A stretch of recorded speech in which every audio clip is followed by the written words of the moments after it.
when you're on your phone, you're away from your kids, even if you're next to them. So I said to myself, okay, move this phone, play with your kids, for example. And it's constant reminders. Yeah. And the thing you said about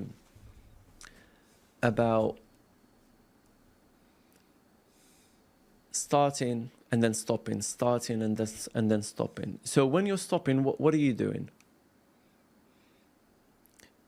I feel like it's just a way that I've learned to build a business around this, which is just that I don't have a mild way about doing things. It really just comes down to like I kind of go all in on things, but there's an issue of control that happens, like for drinking, for instance.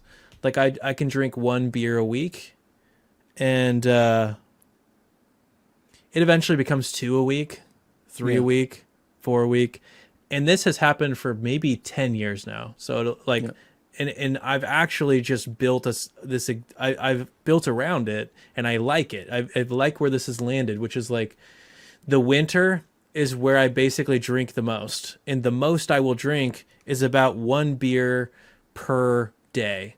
The summer, I get to the summer and it's about 1 beer per week, and I recognize what I was trying to do was like just drink 1 or 2 beers per week forever. And I just fail to do this over and over and over and over again. Where I have landed is like, it actually is dynamic. Like there's different seasons where I drink a certain amount, and that has to be attuned to that, and this has to be tuned to that. And so like by the time I get to a point where I have 1 beer every day, I usually notice it. It's usually right at the end of the year.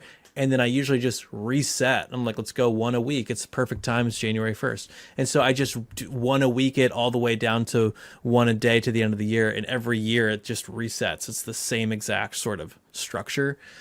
But that is almost like the microcosm of the way a lot of things are. A lot of these like things kind of ramp up and then I dial them back, and they ramp up and I dial them back. And so what I like to do is adapt the typical way of like structuring a thing so that it's perfectly consistent. And I like to adapt for this particular cycle. I'm like, we're gonna ramp up, we're gonna then slow down, then we're gonna ramp up again. We're gonna sprint, then we're gonna take a break, then we're gonna sprint, then we're gonna take a break. It's like that is for me, I do, this is how it works. And so but sometimes it's some of these negative, I noticed the same thing in a negative place, like getting sucked into social media where I've been cold turkey, and suddenly I'm like back in it a little bit, and then I'm back in it all the way, and I got to cut it. It's like that happens too. And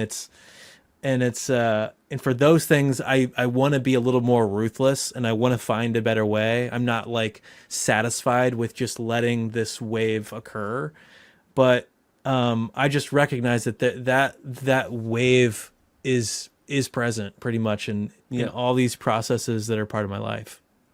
It's natural, man. It's natural to have these things, and it just becomes a question of can you control it? What are you doing to control it? Do you recognize when it starts happening? Yeah. So for me, as soon as it starts happening, I shut it down, or I try to shut it down. Sometimes it gets the better of me, and then I get to a point where like, nope, actually I'm shutting it down. It's like a constant battle. Totally. And then you build a habit around it. And I realized that the more you shut it down, the more your brain thinks, okay, it's time to shut it down. So don't go further, right? Yeah. So you build the habits around it. As long as you have you read a book called Atomic Habits by James Clear? Yeah. Legendary. It's incredible, man. It has really changed a lot of things in my life, man. So how did that affect you? How did you just apply that learning book? about habits and how to control your habits and how to turn bad habits into good habits, right? How to recognize the things that are wasting your time and how to, optimize for good habits, basically, and how to train your brain to there's multiple ways, there's various different ways of doing it. But ultimately, the whole idea is you learn how to build good habits, and those habits become who you are, right? Become your life. Uh, the way I see things is, you either go this way or that way, right? And then if you go this way, you have, again, two directions where you go, right? So you can go this way or that way. And then again, you can go this way or that way. So you have to optimize for choosing the right direction every single time, because we're constantly making decisions.